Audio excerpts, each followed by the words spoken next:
nós agradecemos a presença de irmãos muito queridos da cidade de Macaubal, Planalto, Neves Paulista, São José do Rio Preto. E se houver alguém que porventura eu não tenha citado de alguma outra cidade, por favor, levante a mão. Nosso muito obrigado a todos, aos irmãos de Polônia, aos irmãos de toda a região, né? Aqui do Periquito e de outros lugares aqui próximos. Hoje o tema é vida.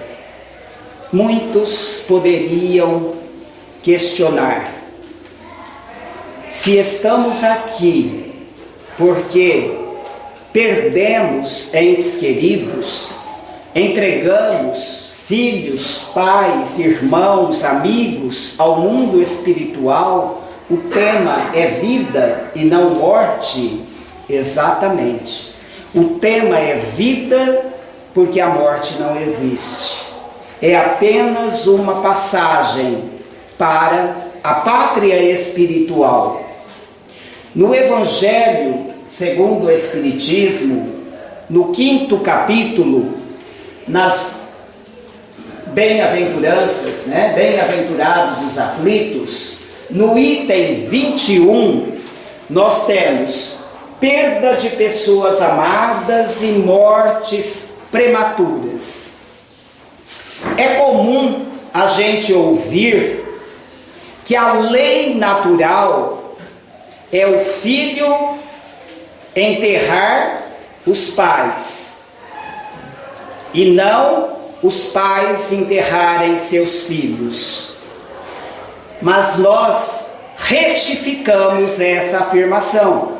Nós espíritas sabemos que tudo se cumpre de acordo com as leis estabelecidas pelo Pai. Essa força maior que governa todo o universo. Pais podem enterrar filhos ou filhos podem enterrar pais. É lei natural. Tudo se cumpre de acordo com os desígnios de Deus, a vontade do Pai. Mas há ainda um outro equívoco nessa afirmação. Enterrar o quê? Enterrar quem? Quando nós dizemos pais enterram filhos ou filhos enterram pais, na verdade, enterra-se o corpo, a vestimenta, a roupa estragada que fica para trás. Nós não enterramos a essência. O espírito permanece. Então nós não enterramos os pais, nem os pais enterram os filhos. É apenas o corpo, a vestimenta, a roupa estragada que ficou para trás. Mas o espírito, essa essência, não morrerá jamais. Ele é imortal. Deus é eterno, nós somos imortais. Deus não teve começo e não terá fim, é eterno. Nós tivemos um princípio, fomos criados por Deus, mas não morreremos, somos imortais. Então, retifiquemos essa fala. Toda vez que nós fizermos uma afirmação no sentido de enterrar, é o corpo, é a matéria e não o espírito.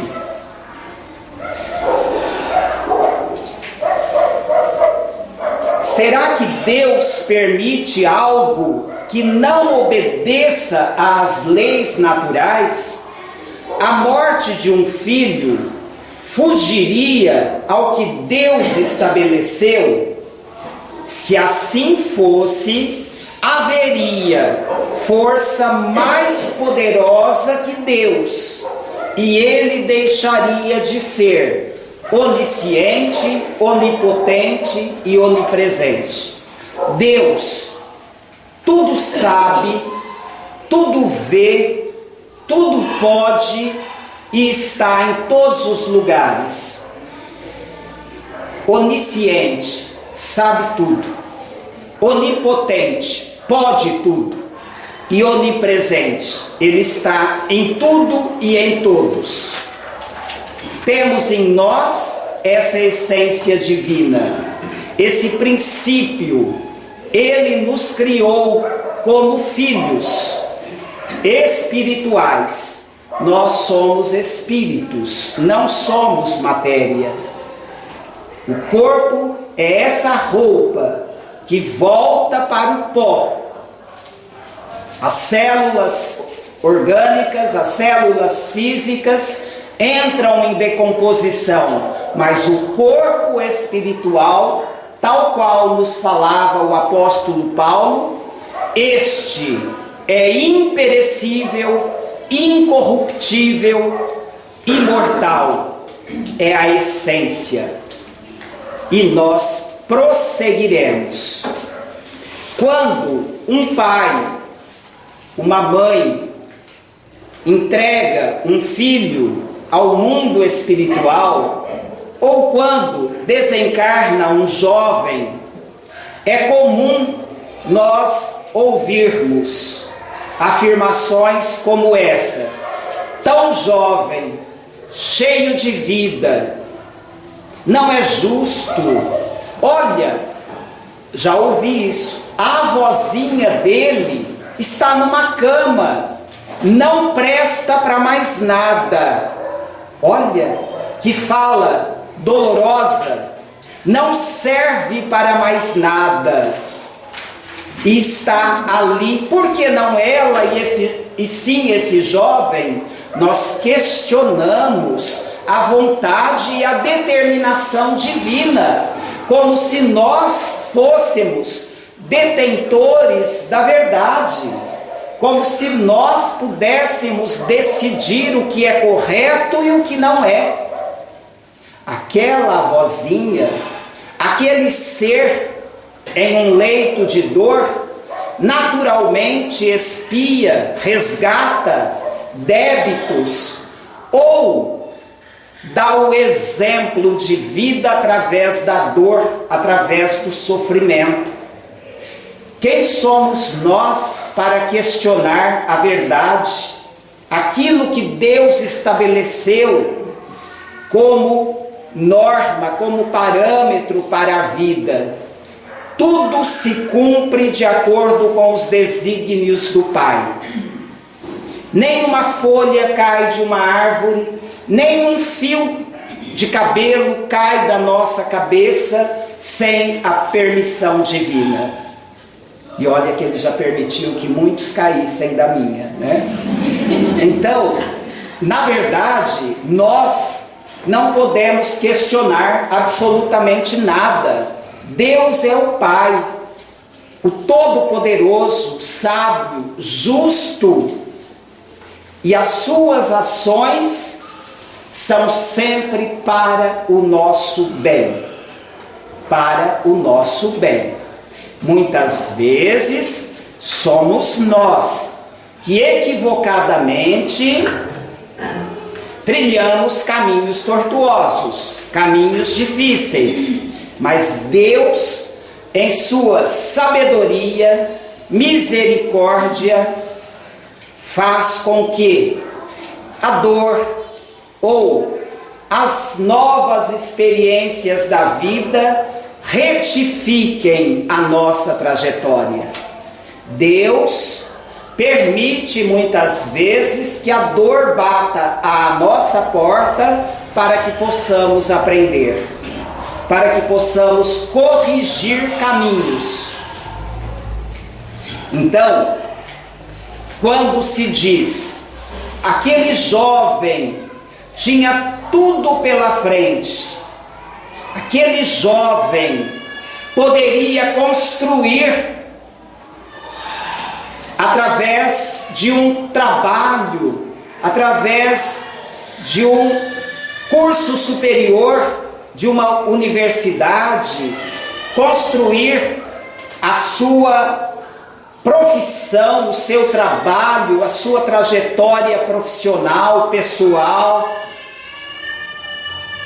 No entanto, a sua vida foi ceifada, como se ele tivesse realmente morrido, mas não morreu.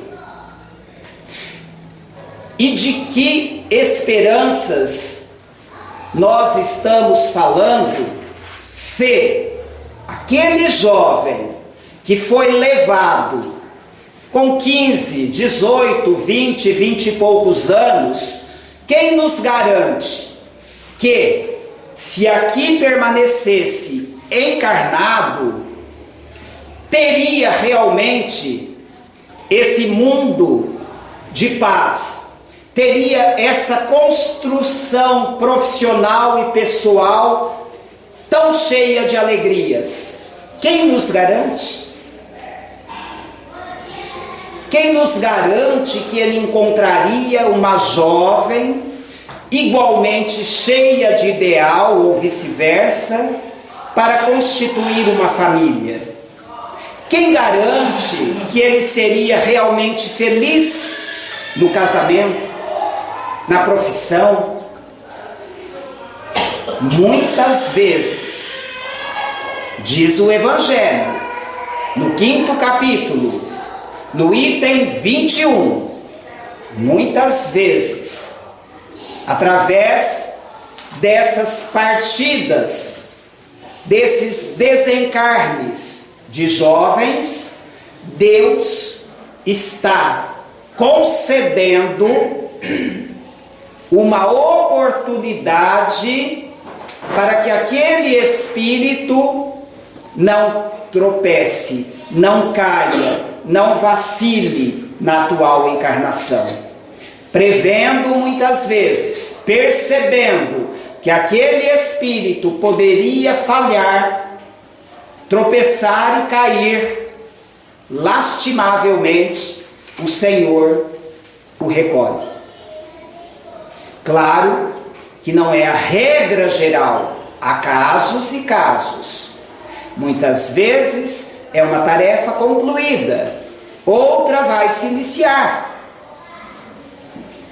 Ele prosseguirá no mundo espiritual e muitas vezes o trabalho que foi deixado aqui na terra prossegue no mundo espiritual.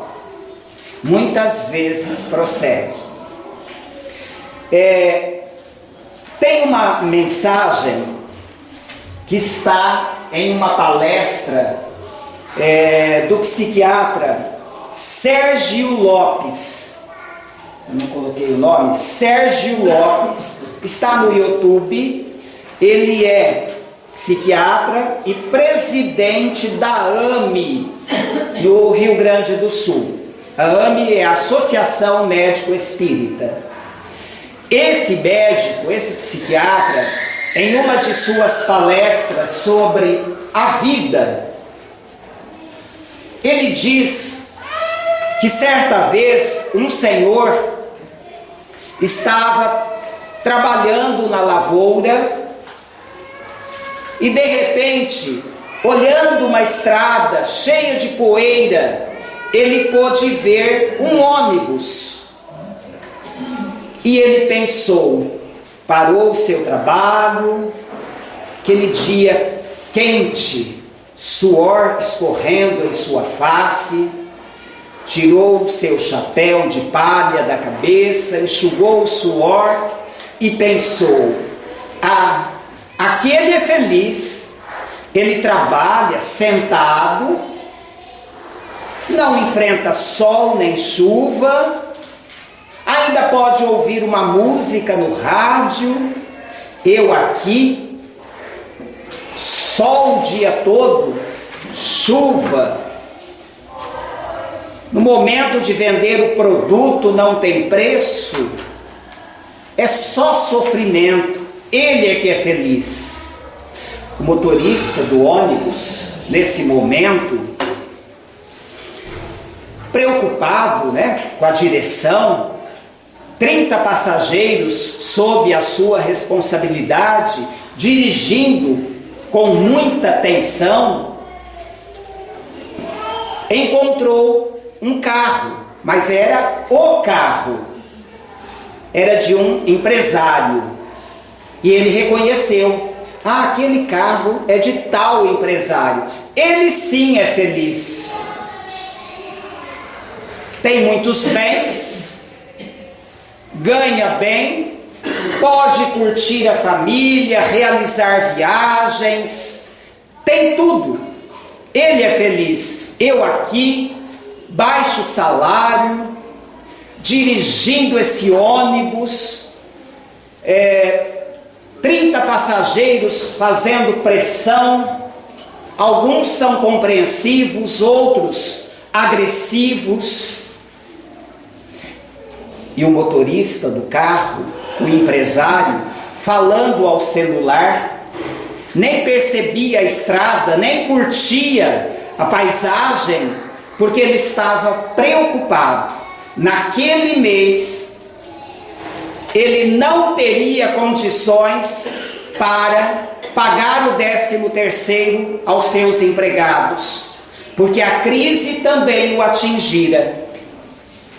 E ele, então, pôde ver um avião que passava. E ele pensou: aquele é feliz, está longe desse mundo, dessa terra. Ele está lá nas alturas, viaja o mundo todo, pode conhecer os mais diferentes lugares. Naquele momento, piloto de avião, tenso, tendo sob a sua responsabilidade cerca de 100 ou 200 passageiros, olhou para baixo e pôde, das alturas, pôde perceber um pequeno ponto em um campo. E ele pensou: deve ser um lavrador. Era aquele lavrador. Ele é feliz. Ele trabalha, é verdade, o dia todo, o sol causticante, a chuva, mas ele não tem pressão nenhuma, ninguém fica na sua cabeça. No final do dia, ele pode ir para a sua casa, curtir a família. Eu viajo o mundo todo, só que a maior parte do meu tempo eu passo nos aeroportos, fico dias longe dos meus familiares, dos meus entes queridos. Por que nós estamos fazendo esse comentário? É assim que nós analisamos a vida, é assim que nós avaliamos tudo que nós temos, tudo que a vida nos dá. Inclusive é dessa forma que nós avaliamos a perda dos entes queridos. O meu filho morreu, o meu marido não existe mais, a minha esposa se perdeu nas cinzas de um túmulo. Não, ninguém morre. Nós viveremos para sempre. Então fizemos esse comentário da palestra Vida desse psiquiatra justamente para mostrar como a nossa avaliação da vida, do mundo, da morte, toda avaliação que fazemos é de acordo com a nossa estreita visão de mundo. É uma visão limitada. Mas a vida é muito mais que isso. Muito mais que isso. A morte simplesmente não existe. E ele ainda fala em sua palestra: Qual é o contrário de dia? Se eu perguntar, todos dirão, todos já devem ter pensado, noite. De alegria, tristeza. De alto, baixo. De vida, a resposta da plateia foi a mesma de vocês: morte. Aí ele corrige: vida não tem oposto. Vida não tem oposto. Não tem antônimo. O contrário de vida não é morte. O contrário de vida, diz ele, é nascimento. Quando é ceifada a vida aqui na terra, é o nascimento no mundo espiritual. Quando o espírito volta à carne, é como se ele morresse no mundo espiritual, ele renasce aqui. E nessas idas e vindas há a evolução espiritual. Então não há o contrário de vida, não existe a morte. É apenas essa mudança de residência, de endereço. Não há a morte. No livro Vozes da Outra Margem, psicografia do nosso querido Chico, nós encontramos a mensagem de um jovem que fazia residência em psiquiatria. Ele já havia concluído o seu curso de medicina e estava fazendo residência em psiquiatria. E com 29 anos de idade, esse jovem deitou-se em uma determinada noite, mas ele não acordou no mundo dos encarnados. Foi naquela noite que ocorreu o seu desencarne, com 29 anos de idade, cheio de vigor, de força. Está nesse livro, Vozes da Outra Margem. E esse jovem médico, que havia pautado toda a sua vida no bem,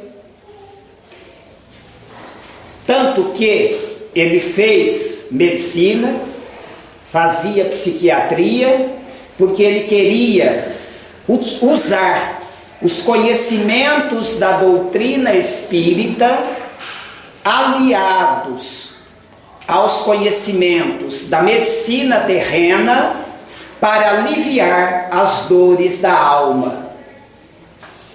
Então, era um jovem cheio de ideal, de sabedoria, discernimento da vida. E com 29 anos ele deixou o corpo físico. Naturalmente, os familiares, os amigos entraram em crise, porque nós espíritas, é óbvio que também sofremos com a perda de um ente querido. Ainda nessa palestra, o médico nos diz: ninguém disse que o espírita não sofre. Ninguém disse que o espírito não sente a perda de um ente querido. Nós temos alma, nós temos sentimentos. O que deve diferenciar o cristão do ateu ou o espírita, aquele que tem convicção da continuidade da vida, é a dor, porém resignada. É a dor sem revolta. Sem revolta. Porque quando nós compreendemos os desígnios de Deus, fica mais fácil a aceitação da sua vontade. da sua determinação. Então, ele, depois de alguns meses, através da psicografia de Chico Xavier, envia uma mensagem aos familiares. E eu vou pedir licença para ler alguns trechos dessa belíssima mensagem. Ele desencarnou no dia 21 de agosto de 1982, em Ribeirão Preto, onde cursava a psiquiatria, né? Onde fazia a residência de psiquiatria. Há um trecho de sua mensagem em que ele nos fala que o seu ideal no campo da medicina não foi frustrado. E é isso que nós vamos ler agora. Está na página 51 e 52. Eu vou pedir licença. Ainda dá para ler, viu? Ainda consigo enxergar, olha. Isso, né, Rosângela? O estudioso de problemas psicológicos encontra aqui um campo aberto às mais valiosas investigações. Se me fosse possível, aconselharia à família e a todos os nossos irmãos de humanidade, aconselharia a cada um retirar alguns minutos de cada dia para indagar de si próprio o que está realmente fazendo para auxílio do próximo. Olha o que ele nos diz. Qual é o conselho que ele nos dá aos familiares, aos amigos e a todos que lerem a sua carta? Para que nós paremos um pouco todos os dias e pensemos o que eu estou realmente fazendo para tornar a vida do meu irmão melhor. O que eu estou fazendo em benefício do próximo. A luta em nossas paisagens espirituais ainda é grande pela necessidade de alijar dos amigos desencarnados recentemente a carga, por vezes pesada, das falsas impressões que trazem do plano existencial de que procedem. Sou aqui um pequeno estudioso da análise psicológica dos numerosos que afluem da Terra. Olha, ele já estava trabalhando no mundo espiritual, depois de alguns meses, ele já estava trabalhando, atendendo aos irmãos que chegavam recém-desencarnados e com revolta. Mas observemos que a sua conduta aqui na Terra sempre foi reta. Eis o diferencial. Não é pelo fato unicamente dele ter cursado medicina ou engenharia ou advocacia, nada disso. Não é o título que nos torna diferentes, é a essência.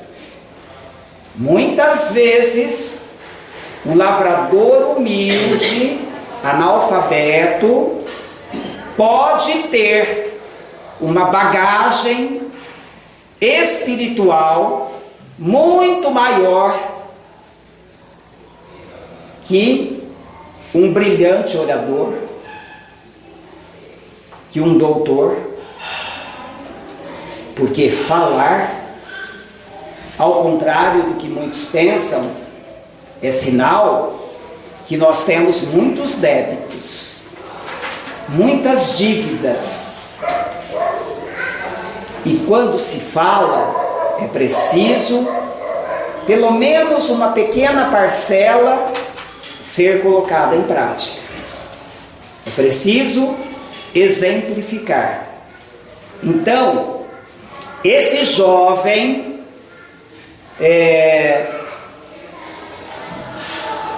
já podia, no mundo espiritual, atender a outros irmãos que sofriam, porque ele tinha essa bagagem espiritual: amor, sabedoria, aceitação da vontade do Pai. E observemos que era um jovem, 29 anos, tinha juventude, beleza e um título que lhe garantiria uma posição privilegiada na sociedade. A morte súbita, repentina, inesperada, poderia levá-lo à revolta, à não aceitação. Mas ele, que sempre pautara a sua vida no bem, foi acolhido, amparado e pôde continuar o seu trabalho na medicina no plano espiritual, porque ele tinha amor. E ele diz assim: muitos nos alcançam o gabinete de serviço querendo apaixonadamente reassumir posições econômicas e afetivas que já não compadecem com a vida espiritual que começam a penetrar. A senhora mamãe Leda bem sabe que escolhi a psiquiatria para me apoiar nos conhecimentos da alma e agir segundo os métodos dos nossos instrutores do mundo. E, nesse mister, felizmente, quase sempre tenho o tempo ocupado nos diálogos de pacificação e esclarecimento. Amigos que supunhamos orientados com clareza e segurança nos negócios a que se ajustavam no mundo, vêm perguntar por devedores e credores, interesses e lucros em que se julgam prejudicados, e a tarefa é muito grande no sentido de lhes prestar as informações necessárias. Os medicamentos mais eficazes são a paciência e o amor, com que lhes tentamos alcançar os corações para renovar-lhes os sentimentos. Ou seja, ele diz que atende a muitos irmãos que tinham negócios no mundo terreno, quando encarnados, e lá chegando, querem saber dos seus credores e devedores, querem dar continuidade às atividades que tinham quando encarnados. Muitos nem se apercebem que já deixaram o invólucro carnal, continuam ligados ao plano terra, porque muitas vezes nós deixamos de ser donos da casa, do carro, do sítio, do apartamento e nos tornamos escravos. É diferente. Ter a posse temporária, usufruir os bens que nos foram dados, nenhum mal nisso. O grande mal é quando nós nos escravizamos a esses bens. Nós não os possuímos, somos possuídos por eles. Nós nos tornamos escravos daquilo que julgamos ter. Eis o grande perigo. E finalmente, no livro Vida Além da Vida, também psicografia do nosso querido Chico, nós encontramos uma vida de exemplo de um jovem que desencarnou com 27 anos de idade. É o jovem Linneu de Paula Leão Júnior. Linneu de Paula era filho de Linneu de Paula Leão e de Dona Elza. O pai, político, já aposentado, fora deputado no estado de São Paulo, e a mãe, professora na rede oficial de ensino também do estado de São Paulo. Ambos já aposentados. O jovem Linneu cursara engenharia civil. E aos 27 anos, moravam nessa época, eles tinham deixado São Paulo e moravam em Campo Grande. E no dia do seu aniversário, no dia 12 de julho, se não me engano, 12 de julho de 1985, ele nascera no dia 12 de julho de 1958 e desencarnou em 12 de julho de 85. É só inverter, 58, 85. Até aí há uma coincidência, né? Uma chamada coincidência, que nada é por acaso. Mas esse jovem, ele saiu de sua casa para ir ao banco. E por uma avenida de Campo Grande, a avenida principal, ele deixou sua mãe fazendo o almoço.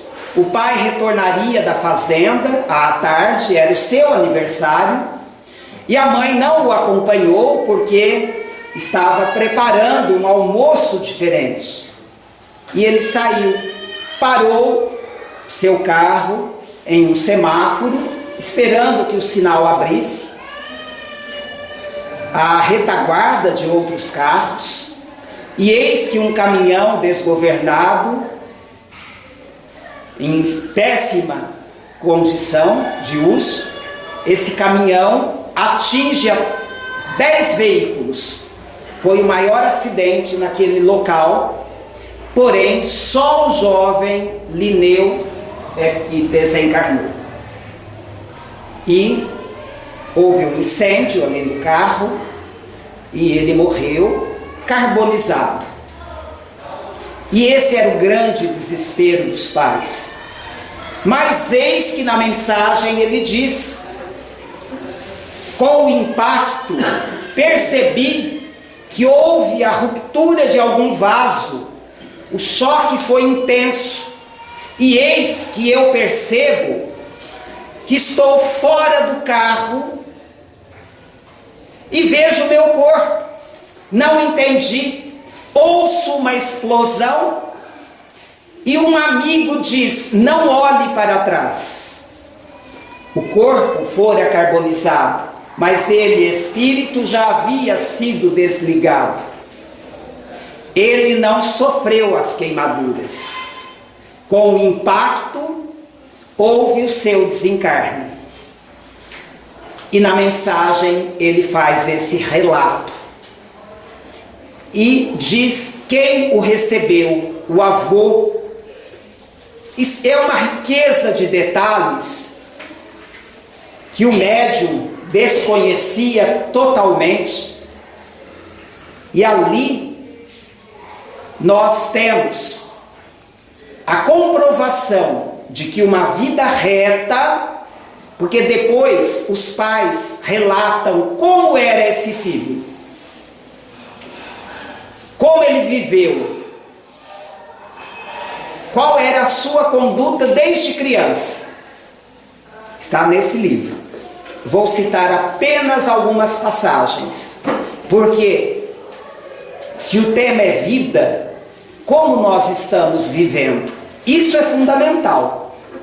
Como nós estamos vivendo? E os pais dizem, quando pequeno, teve cachorros, gatos, pássaros, tartaruga, carneiro, etc. No entanto, se a mãe adquirisse um frango caipira vivo, ele se tornava galo, pois Júnior não permitia sua morte. Certa vez, conta Dona Elza, trouxeram da fazenda para a residência em São Paulo um carneiro que seria sacrificado no Natal próximo. O animal acabou sendo criado no jardim, pois Júnior não deixou matá-lo. Não se preocupava com roupas, calçados, e muitas vezes a mãe insistia para que trocasse a camisa quando chegava da fazenda e pretendia sair. Quando não estava com pressa, obedecia sorrindo, mas não se importava de sair como estava. Os empregados tinham-no como patrão, mas não o temiam. Eram seus amigos. Organizava o time de futebol dos servidores, fornecia camisas, bolas, mandou construir o campo. E o mais importante, quando faltava algum jogador, ele participava. E disse o pai, não gostava de futebol, mas observemos, ele jogava para satisfazer aos amigos. Quando do preparo da terra para o plantio, numa determinada noite, ele estava dormindo na fazenda. Ele fora passar uns dias na fazenda, né? E quem trabalha nessa área sabe que o atraso no preparo da terra pode significar prejuízo, né? E naquela noite, um dos tratoristas sentiu-se mal na hora do revezamento. À meia-noite, Júnior foi acordado pela voz do capataz, do chefe ali, dos empregados, que achava que o cronograma não podia ser alterado pelo mal-estar de um empregado. Júnior levantou-se, inteirou-se da situação, mandou o empregado repousar, sem colocar em dúvida sua palavra, tomou a direção do trator e acompanhou os demais trabalhadores para a lavoura. Seu gesto encerrou a discussão sem ninguém sentir-se ofendido. Nem o chefe dos empregados, né, que tinha que resolver aquele impasse, e nem o empregado que estava doente. Pôde recolher-se, repousar, e ele foi trabalhar. E era um jovem rico. Os pais têm muitas fazendas no estado de São Paulo e em Mato Grosso do Sul. São agropecuaristas. Então nós observamos, e eu volto aqui à palestra do psiquiatra, quando ele diz que a humildade pode estar com alguém muito pobre ou muito rico, ou de classe média. Ser humilde não é condição social. Ser humilde não é ser pobre, não é ser de classe média e não é ser rico, independe. Assim como existem pessoas pobres, arrogantes, orgulhosas, vaidosas, também existem ricos humildes, ricos arrogantes, orgulhosos, mas independe. E esse jovem formado, um jovem bonito, inteligente, rico, tinha beleza física, tinha um diploma e tinha bens materiais. Poderia ser orgulhoso, né? Mas demonstrava humildade em todas as suas ações. Assim ele viveu e assim foi a sua acolhida no mundo espiritual. Ele fez jus a isso. Ele foi merecedor desse acolhimento. Ele foi merecedor desse socorro imediato após o seu desencarne. Porque a sua conduta na terra sempre foi reta, pautada no dever, no exemplo, na dignidade. Quando a mãe estava lá em Uberaba, aguardando uma mensagem do filho, ela notou que na mesa diretora havia uma senhora que a olhava. Quem já foi, né, a Uberaba, né, nós já fomos, sabemos que quando Chico psicografava, havia ali uma multidão, né?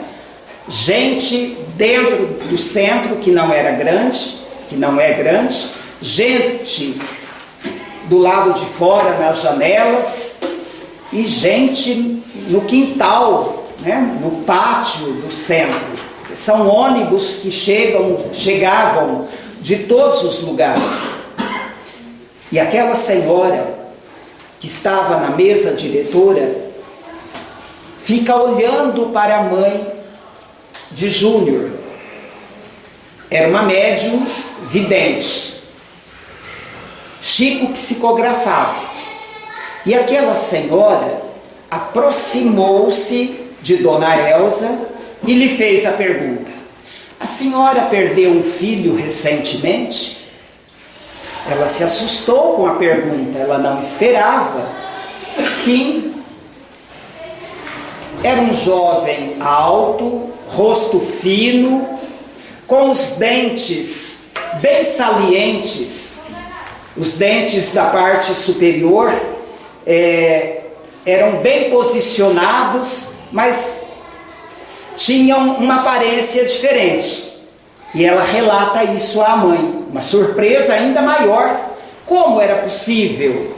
E nesse instante, Dona Elza coloca a mão em sua bolsa e retira uma foto, mostrando-a àquela senhora. E ela diz: é esse jovem, só que um pouco mais claro, ele não é assim moreno.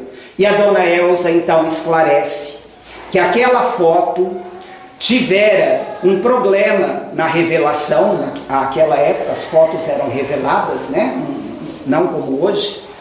A gente se surpreende com as novas tecnologias, né? E ela diz: realmente aquela foto era meio escura, porque ela tivera um problema na revelação. Comprovando, olha que maravilha, que beleza! E por que nós estamos dizendo isso? Isso prova que a morte não existe. Que nós vamos também reencontrar os nossos entes queridos.